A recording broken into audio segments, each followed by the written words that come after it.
Well, you see, the favoring of Islam has a few interesting causes. One is that the leftist media used to be up in arms against Christianity when Christianity was still a power. And so that attitude has continued. And so back then that meant favoring Islam as against Christianity, and out of inertia, that tendency is still there. Second thing is that, they've always been anti-rightist. The Rightists were pro-Islam until sometime in the 90s, because Islam is a martial religion, because this is a natalist religion, so they thought this is what the West needs, to be more fighting and to have more children. In many cases, it was also for the anti-Jewish reason. Many people were in favor of the Palestinians against Israel and so on the right. And so what changed is, especially in the 90s, rightist parties became aware that there was a groundswell among the common people of anti-Islamic feelings, because they were feeling the heat. It's in the popular neighborhoods in the West, you see, the elite didn't feel it, but the ordinary people felt it, that you had things like, for instance, the Pakistani grooming gangs in England. They don't hit the rich, they hit the poor. And so, you see, there was this groundswell of anti-Islamic feeling.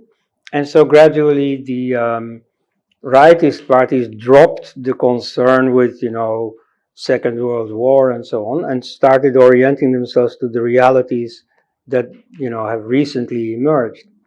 So the rightist parties being against Islam automatically meant the leftist parties being in favor of Islam. So that's mostly in the 90s that this change took place.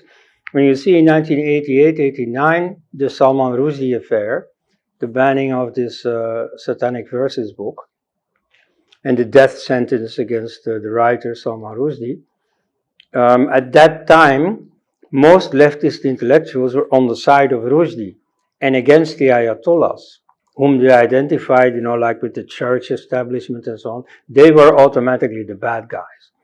Today it would be the reverse. You see, today all kinds of retrograde tendencies in Islam are justified by the Western left. Either by not drawing attention to the natural tension between Islamic conservatism and their own progressive wake values, or by simply lying about it. Like a few years ago, there was an Islamic attack making 100 or so victims to a homosexual bar in Orlando in the United States. And so the gay movement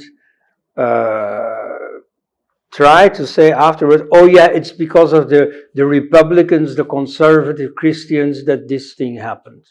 No, it was because of Islam that this thing happened, but they don't want to upset the coalition between their own tendency and Islam by saying the truth about this. So yeah, there is an enormous effort by censorship or by plain lies to not upset that coalition. So that coalition is at the moment going very strong.